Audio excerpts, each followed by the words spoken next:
আমি রিমেক করতে চাই না।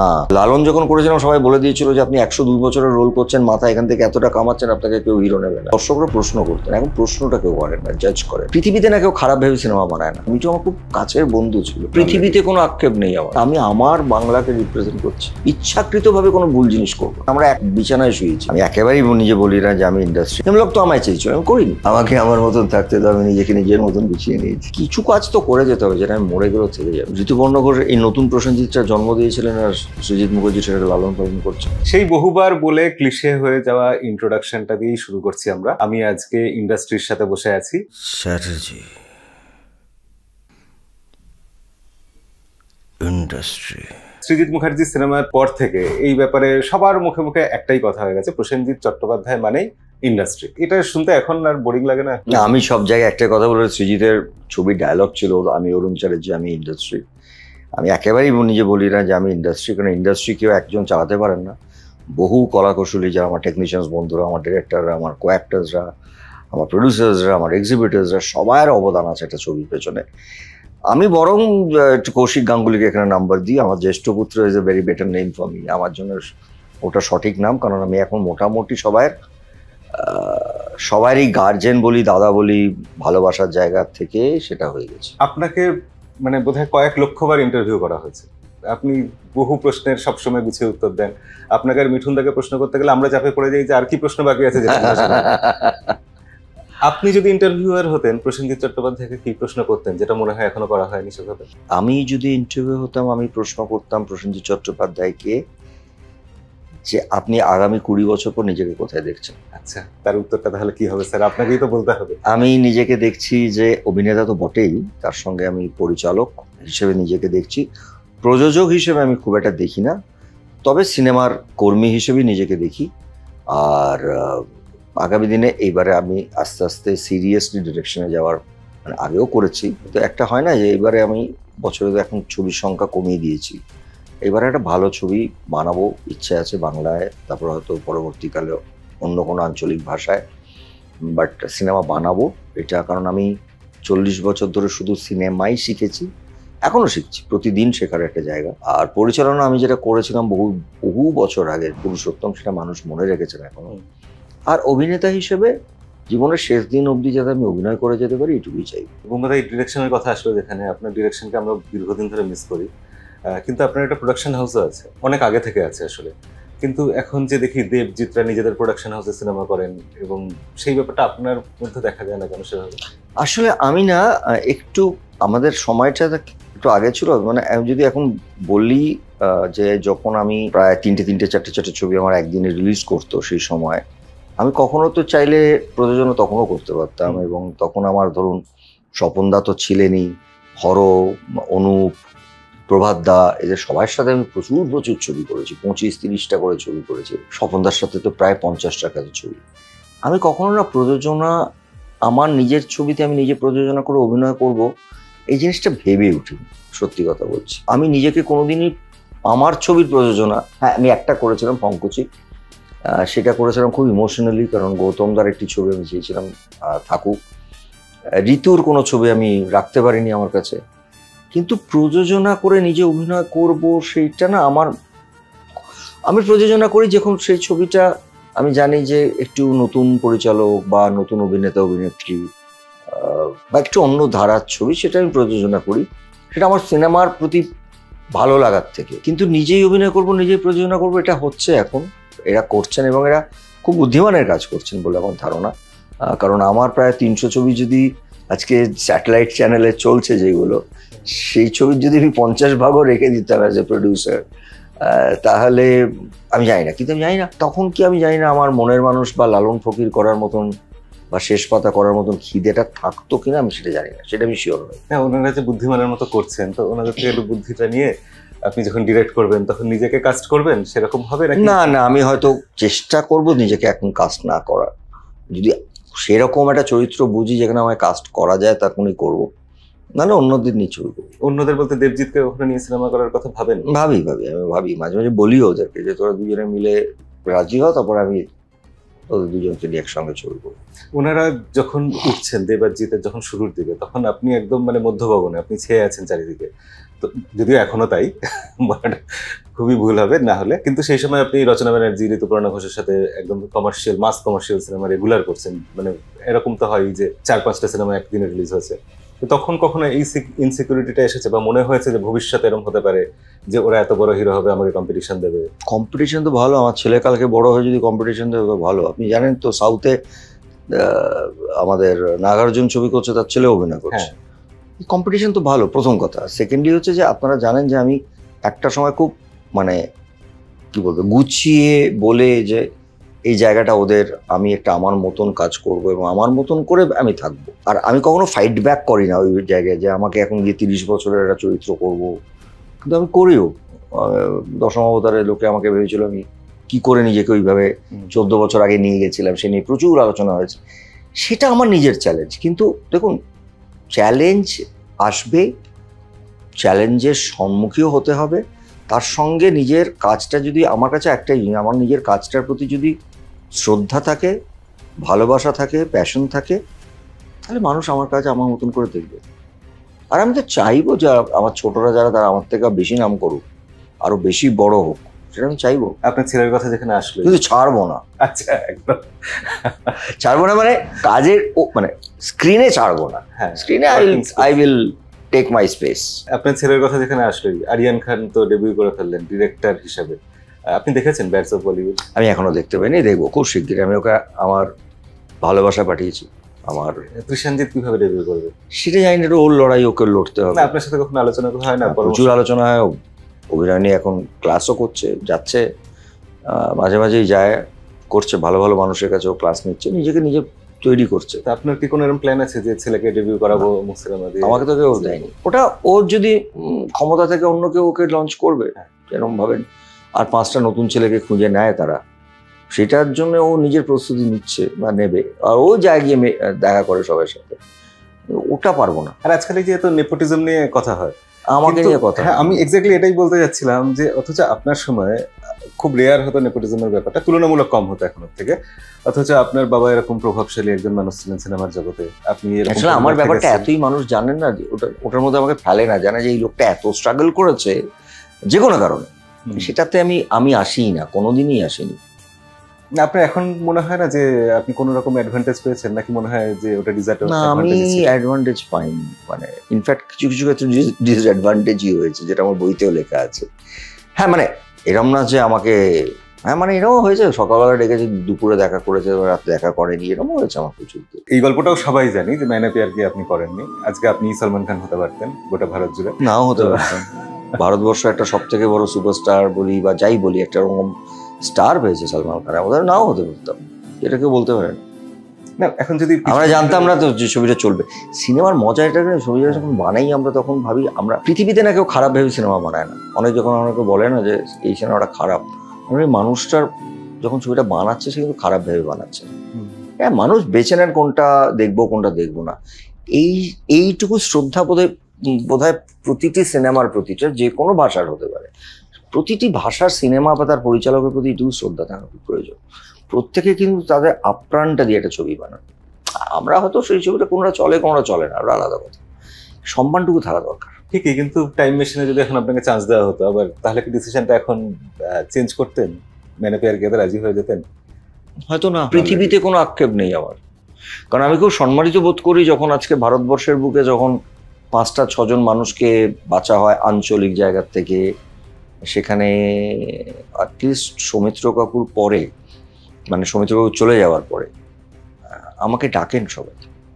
আমি একটা, আমার পশ্চিমবাংলাকে ইন্ডাস্ট্রিগতভাবে আমি অনেক জায়গায় রিপ্রেজেন্ট করি, যেখানে আমার সঙ্গে কমল স্যারের, যার ছবি দেখে আমি পাগলের মতন ফ্যান লোক, কমল স্যারের মতন লোক থাকেন বা মামুটিজির মতন লোক থাকেন, বম্বেরও অনেকে থাকেন।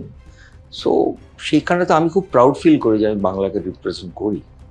যখন আমি যে একটা প্যান্ডেমিকে ফ্যামিলি বলে একটা ছবি টেকনিশিয়ানদের জন্য করেছিলেন, সেখানেও উনি আমাকে চেয়েছিলেন। এবং তার আগে যখন একটা, ওটা খুব ভাইরাল আর হয়ে থাকে এখানে, দেখেছি মিলে সুর, যেটা সুভাষজি করেছিলেন, সেটাও তখন কোনো একটা মুভমেন্টের সময়, সেখানে আমাদের সবাই তখন আমরা ইয়াং, সবাই আমরা তখন ইন 30s, সেখানে আমির, সালমান, আমি, মামুটিজি, ওদিকে রজনী স্যার, সবাই ছিল, মানে এটা তো আমার একটা পাওয়া না যে আমি আমার বাংলাকে রিপ্রেজেন্ট করছি। এই বাংলাকে রিপ্রেজেন্ট করার কথাটাতে মনে পড়ছে যে এই রিসেন্টলি আবার একটা বিতর্ক হলো, আপনি একটা কোনো প্রেস কনফারেন্সে বাংলার বলছিলেন না বা এরকম কিছু একটা বিতর্ক হয়েছিল। সবসময় তো আপনার মতো এরকম পাবলিক ফিগার, এরকম জনপ্রিয় লিভিং লেজেন্ড যারা আছেন তাদের নিয়ে বিতর্ক তো লেগেই থাকে। আমাকেই কম থাকে, সেটা খুব মিস ইন্টারাপশন হয়েছিল, তার জন্য আমি ক্ষমাটা চাইছি। আমি আবার বলছি, পুরো কথাটা দেয়নি। এবং সব থেকে বড় কথা, ওরা খুব অভিমান করে লিখেছিল, কেউ কিন্তু আমাকে খুব একটা খারাপভাবে লেখেননি। আমার একটাই প্রশ্ন এবং একটাই উত্তর, যেটা আমি কদিন আগেও বলেছি, যে আমার একটাই অনুরোধ আছে। সোশ্যাল মিডিয়ার যুগ, আমিও জানি। আগে কি হতো জানেন তো, আগে জার্নালিস্টরা এসে আমাদের প্রশ্ন করতেন অথবা দর্শকরা প্রশ্ন করতেন। এখন প্রশ্নটা কেউ করেন না, জাজ করেন। অ্যাটলিস্ট যারা 30-35, যে কোনো ইন্ডাস্ট্রি, মানে ফিল্ম হতে পারে, খেলাধুলা হতে পারে, লেখক হতে পারে, যে কোনো মানুষকে তোমরা প্রশ্ন করো, আমি তোমাদেরকে 2000 বার উত্তর দেবো। কারণ আমি বাংলা ভাষাকে ছোট করবো, নিজের মাকে ছোট করবো, তাই না? এটা কেউ করে। আর এই যারা প্রশ্ন করছিল তারা আমার বাড়ির, মানে এরা আমার বাড়িতে এসে চা কফি খায়। ওটা আমি বলতে চেয়েছিলাম যে এই জায়গায় তুই এটা বলতে গিয়ে একটা অন্য মানে দাঁড় করেছিল। বাট আমি, যারা আঘাত পেয়েছিলেন, দেখুন আঘাত পাওয়াটা স্বাভাবিক, কারণ তারা কিন্তু বুম্বাদা বলে লিখেছে সবাই, প্রসেনজিৎ না। আমি তার জন্য উত্তর দিয়েছি। কিন্তু আমি আবার বলছি, এরকম ভবিষ্যতে হলো না, আমায় প্রশ্ন করো। আমি একটা এমন মানুষ যে আমি সচরাচর কোনো ইচ্ছাকৃতভাবে কোনো ভুল জিনিস করবো। কিন্তু আমার প্রশ্নটা ছিল আসলে এটা, যে এই যে রিসেন্টলি এরকম বিতর্ক হলো, এরকম আপনাকে নিয়ে কম বিতর্ক হয়, কিন্তু মাঝে মাঝে তো হয়েছে, যেমন অভিষেক চট্টোপাধ্যায়কে নিয়ে যে আপনি পলিটিক্স করেছেন, এরকম 42টা ছবি করেছে। হ্যাঁ, কিন্তু এই যে আপনি বা শাহরুখ খান, এদের বিরুদ্ধে এরকম প্রচুর বিতর্ক হয়, অভিযোগ ওঠে, কিন্তু আপনারা, বিশেষ করে আপনার ক্ষেত্রে আমি বলবো যে কখনো তো কারোর বিরুদ্ধে এরকম অভিযোগ করেন না, বা আপনারা কখনো এরকম ভাবে কিছু বলেন না, সেটা কোথা থেকে আসে? না, অভিমান হয়, আমিও বুঝি। অভিমানটা থেকে অনেক সময় সেটা রাগে পরিণত হয়, এটা জীবন। আর আমার যদি সত্যি কিছু বলার থাকতো আমি বলতাম। আমি এটুকুই বলি যে 42টা ছবি করেছে, আমার ছবির, আমার নিজের পরিচালনায় যে কটা ইম্পর্টেন্ট ছবি সেগুলোতেও মিঠু ছিল। আর মিঠু আমার খুব কাছের বন্ধু ছিল। ওর হয়তো সেই মোমেন্টে কোনো একটা কিছু মাথায় এসছে। দেখুন, মানুষের মোমেন্টস না বলা যায় না, মানে এটা যে সেও খুব ইচ্ছাকৃতভাবে বলে গেছে তা নয়। এটার না উত্তর দেওয়ার কিছু নেই। মানে আমরা এক খাটে শুয়েছি, এক কার্পেটে শুয়েছি, এক বিছানায় শুয়েছি, এদেরকে নিয়ে কি উত্তর দেবো? না, আপনার ক্ষোভগুলো যেগুলো থাকে, আপনারও তো জীবনে ক্ষোভ আছে, আপনিও মানুষ, যতই হোক না কেন, সেগুলো কখনো কেন বাইরে বেরিয়ে আসে না? আপনি সেভাবে কিভাবে হ্যান্ডেল করেন সেটাকে? এইভাবে পরিষ্কার আমাকে আমার মতন থাকতে দাও, আমাকে আমার মতন থাকতে দাও, আমি নিজেকে নিজের মতন গুছিয়ে নিয়েছি। ওকে, আচ্ছা, এই দেবী চৌধুরী নিজে আসছে, আজকে যদি ভবানী পাঠক আজকের যুগের মানুষ হতেন, তাহলে তিনি কি টুইট করতেন? আপনি আজকে ভবানী পাঠক হলে কিছু টুইট করতে হলে কি লিখতেন? আসলে আমি এটা বলতে চাইছি না, তবে একটা আমাদের ছবিতে আছে, একটুখানি ট্রেলারে পাওয়া যাবে ঝলক, যে দেশের জন্য সবাইকে এক জায়গায় আসতে হবে। এখন তো লড়াই নেই কাউকে, দেশের উন্নতি করতে গেলে সবাইকে এক জায়গায় আসতে হবে। আমাদেরকে বলতে হবে যে আমরা সবাই একত্র জায়গাটা থাকাটা খুব প্রয়োজন আছে। এই যে ছোটবেলা আমরা গল্প শুনেছি না, একটা লাঠি ভেঙে ফেলা যায়, 10টা লাঠি ভাঙা যায় না।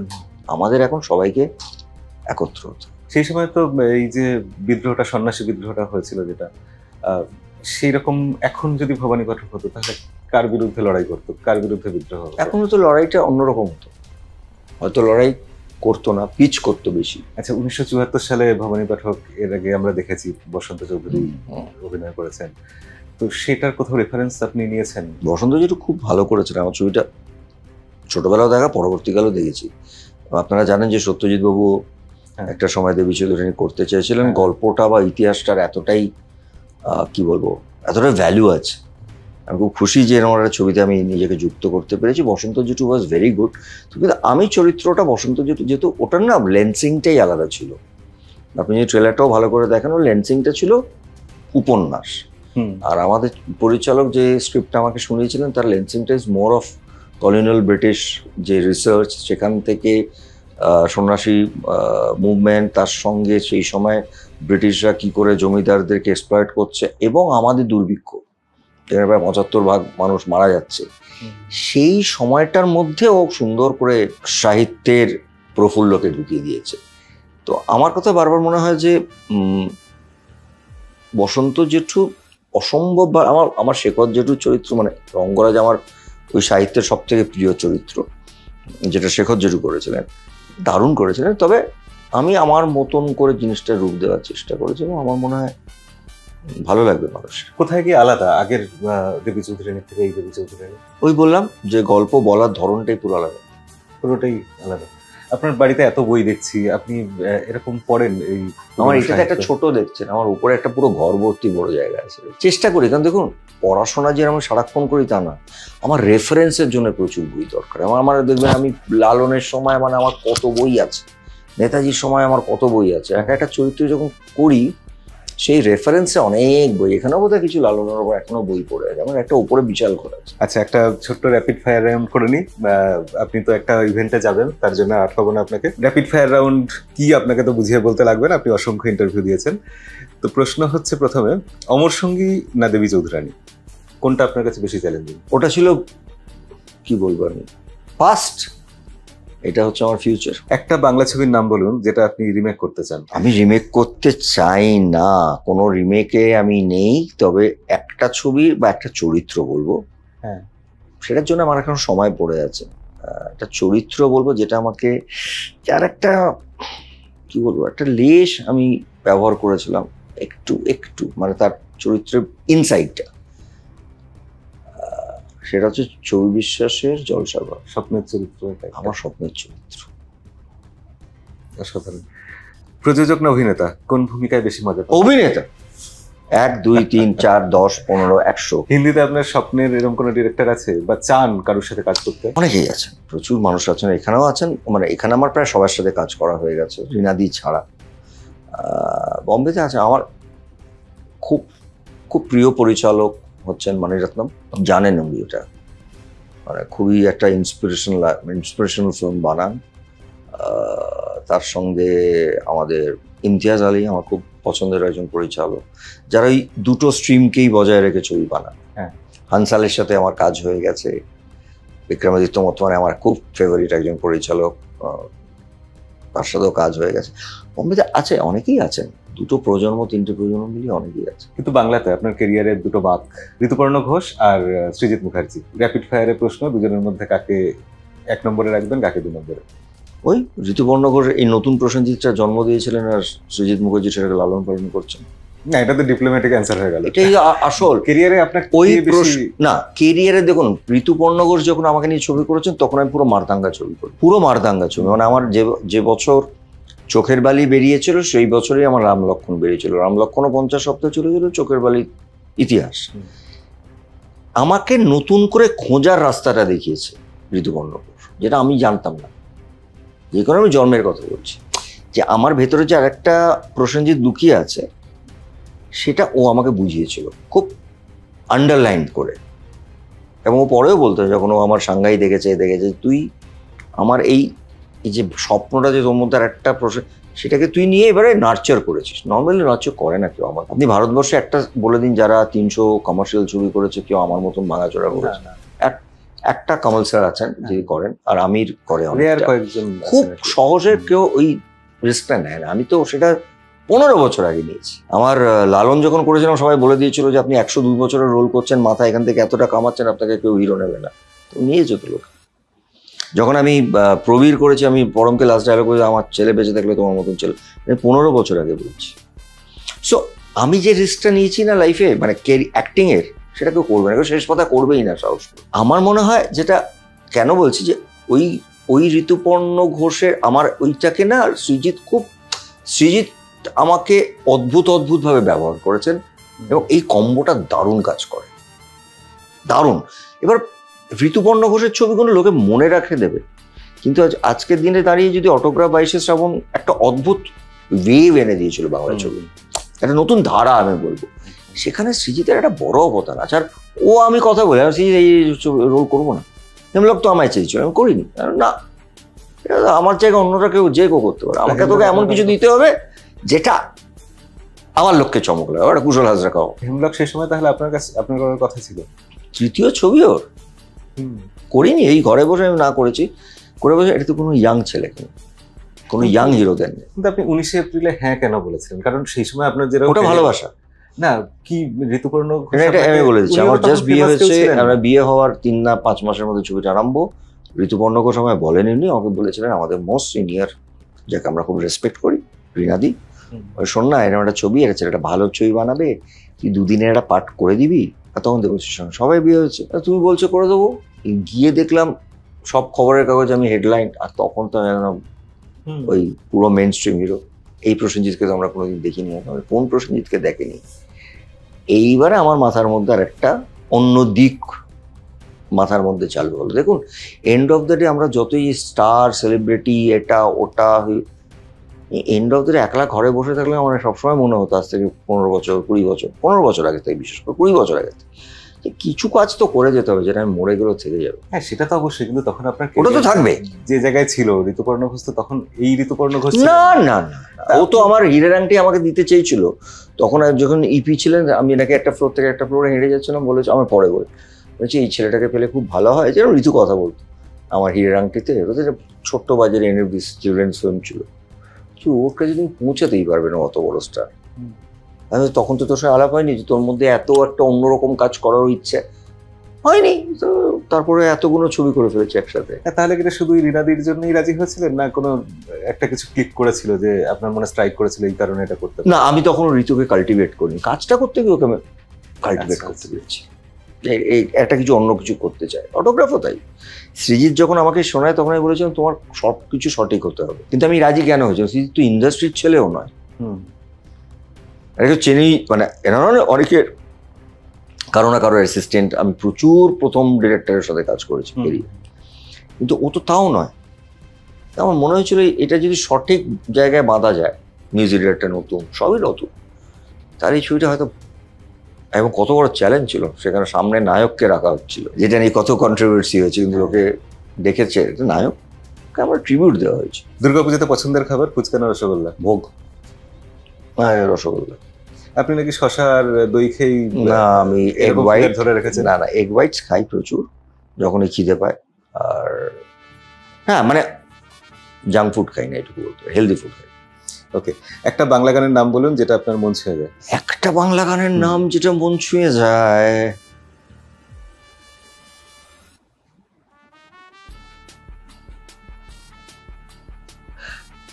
আসলে ও নদীর, এটা আমার খুব ফেভারিট গান। আপনার বিপরীতে নায়িকা হিসেবে দেবশ্রী রায় আর ঋতুপর্ণা সেনগুপ্ত? দেবশ্রী খুব ভালো অভিনেত্রী, কিন্তু ঋতুপর্ণা আমার সঙ্গে আমার মনে হয় আগামী 10 বছর পর ছবি করলেও আমাদের এই ম্যাজিকটা কাজ করবে। ওকে, আর পছন্দের ওটিটি নেটফ্লিক্স, প্রাইম না হইচই? তো বলতে পারবো না, ওটিটি তো দেখেনি না? না দেখি, নিশ্চয়ই দেখি, শো তো প্রচুর ভালো ভালো শো আসছে, দেখি। আমি খুব প্রাউড যে হইচইয়ের মতন একটা প্ল্যাটফর্ম এখানে আছে, এটা খুব প্রাউড ফিল করি, কারণ অন্য কোনো আঞ্চলিক ভাষায় এত পপুলার একটি ওটিটি প্ল্যাটফর্ম নেই। কিন্তু নেটফ্লিক্সও ভালো শো নেই, অ্যামাজনও ভালো শো। শেষ প্রশ্ন, র্যাপিড ফায়ার রাউন্ড এখানেই শেষ। আমাদের ইন্ডাস্ট্রিতে পলিটিক্স নিয়ে সবসময় কিছু না কিছু একটা ঝামেলা চলছে। আপনি কখনো পলিটিক্সের দিকে পা বাড়াননি ভুলেও, আপনি নিজেকে সবসময় সরিয়ে রেখেছেন এখান থেকে। কিন্তু এখন এই রিসেন্টলি দেখা গেল রুদ্রনীল ঘোষ একটা সাক্ষাৎকারে বলেছেন যে ওনার অর্থনৈতিক পরিস্থিতি খারাপ হয়ে গেছে, সিনেমায় চান্স পাচ্ছে না পলিটিক্সের জন্য। তখন মনে হয় না যে আমি পলিটিক্সে যাই, গিয়ে সবকিছু বদলে দিই, সব ঠিক করে দিই? সেই ক্ষমতাটা কি আছে? আমি তো হিউম্যান বিং, ওই ক্ষমতা আমার নেই। আর সত্যি বলছি, মানে ওই সময়টাও নেই, আর পলিটিক্সে যাওয়াটা আমার কখনোই লক্ষ্য ছিল না বা নেই, মানে ওটা আমি ঠিক বলতে পারবো না। ব্যক্তিগত বুম্বাদা হিসেবে ওর কাছে যেতে পারি, ওর যদি কোনো সমস্যা থাকে, বা আমাদের এখানকার যে কারো চেষ্টা করবো, কিন্তু ওই পলিটিক্স করে এটা ঠিক করতে পারবো বলে আমার মনে হয় না। তাছাড়া এটা আমার কাজ না। ঠিক আছে, অনেক ধন্যবাদ। দেবী চৌধুরানীর জন্য অনেক শুভেচ্ছা আপনাকে। Thank you. কেন দর্শকরা দেবী চৌধুরানী দেখতে যাবে? আমি তো বলেছি 4টেই বাংলা ছবি, আমার ছবি, 4টে বাংলা ছবি দেখুন, এবং প্রতিটি ছবি যদি একবার করেও বাঙালিরা দেখে নেন পুজোর সময়, প্রতিটি ছবি খুব ভালো ব্যবসা করবে। তারপর দর্শকরা ঠিক করুন কোনটা 2বার দেখবেন, কোনটা 3বার দেখবেন। দেবী চৌধুরীর এই কারণেই দেখবেন, কারণ দেখুন বন্দে মাতরম আমরা কোনোদিন ভুলতে পারবো না। লক্ষ লক্ষ কোটি কোটি মানুষ, কোটি কোটি মানুষ প্রাণ দিয়েছেন ওই একটা গান, ওই একটা লাইনে। বঙ্কিমবাবু বাংলা সাহিত্যের একটা, কি বলবো, আমি তাকে ডেসক্রাইবও করতে পারবো না, কিন্তু বাঙালিয়ানা, বাংলা গল্প, বাংলা ছবি, যেটা ছোটবেলার থেকে মানুষজন পড়েছেন। এবার একটা ইতিহাস, যেটা আমি বলছি যে ইতিহাসটা আজকে যাদেরকে অনেকেই বলেন জেনজি, তাদেরও ঠিক জানা যেরকম দরকার। বাড়ির বড়রা যারা আছেন সবাই মিলে, 8 থেকে 80 সবাই মিলে এই ছবিটা দেখতে পারবেন, কারণ আমরা পরিষ্কার একটি, আমি বলছি ক্লাসিক উইথ কমার্শিয়াল, সেরকম ভাবে আমরা ছবিটাকে উপহার দেওয়ার চেষ্টা করেছি। সুব্রজিৎ খুবই সুন্দরভাবে ছবিটা হ্যান্ডেল করেছেন এবং খুব বড় বাজেট নিয়ে আমাকে কথা বলেন। আমি বলি খুব বড় স্প্যানে, কারণ আমি যখন পুরুষোত্তম ডিরেক্ট করেছিলাম সেই সময়টা একটা বড় স্প্যানের ছবি বানিয়েছিলাম ভিজুয়াল। এই ছবিটা খুব বড় স্প্যানের এবং সেটাতে বাংলা ছবি বলে কোনো কাপ্পণ্য করা হয়নি। এবং আমি দায়িত্ব নিয়ে বলতে পারি, ছেলেরা হাউসে বসে সিটি মারে, হাততালি দেয়, এই ছবিতে মহিলারা হাউসে বসে হাততালি দেবেন, কারণ এটা নারী শক্তির গল্প। এই দুর্গাপুজোয় দেবী পক্ষে দেবী চৌধুরানী, এটা নারীদের গল্প, এটা তাদের এম্পাওয়ারমেন্টের গল্প। এটা আপনারা হলে গিয়ে দেখবেন, খুব ভালো করে পুজো কাটাবেন, সবাই খুব ভালো থাকবেন, সুস্থ থাকবেন, আনন্দে থাকবেন। আজকের ভিডিও তাহলে এখানেই শেষ করা যাক। সবাই ভালো থাকবেন, সিনেমা দেখবেন। আর বুম্বাদা, অনেক ধন্যবাদ আমাদের Thank you, চ্যানেলে আসার thank you, জন্য। thank আপনি you so কখনো much. আমাদের চ্যানেলে ভিডিও দেখেছেন? হ্যাঁ, নিশ্চয়ই। সে কি?